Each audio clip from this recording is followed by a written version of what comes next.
যারা রোজা রেখেছেন তাদের জন্য ইফতার পার্টি, কিন্তু যারা কখনো টুপি পরে কখনো কপালে তিলক পরে মেকি মুসলমান সেজে ইফতার পার্টিতে যোগদান করছে তাদের থেকে দূরে থাকার নিদান দিলেন বিজেপি নেতা দিলীপ ঘোষ। তাও আবার তিনি এই নিদান দিয়েছেন মুসলিম ভাইদের। নদিয়া কৃষ্ণনগরে চায় পে চর্চা কর্মসূচিতে এসে রাজ্যের শাসক দলকে এভাবে আক্রমণ করলেন বিজেপি নেতা দিলীপ ঘোষ।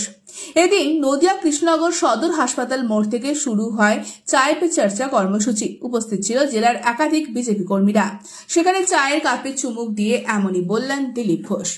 পশ্চিম বাংলায় মুসলিম এমএলএ এমপিরা যেভাবে ধমকি দিচ্ছে, নাম করে বলে বিজেপির লোকেদের হিন্দু সমাজের প্রতি কনভার্ট করার কথা, নদীতে ফেলে দেওয়ার কথা, তার প্রতিক্রিয়া হবেই স্বাভাবিকভাবে।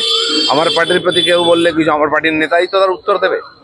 যেন যারা এই ধরনের স্টেটমেন্ট দুই দিক থেকে হচ্ছে, ক্রিয়া প্রতিক্রিয়া হচ্ছে, এটা হবেই।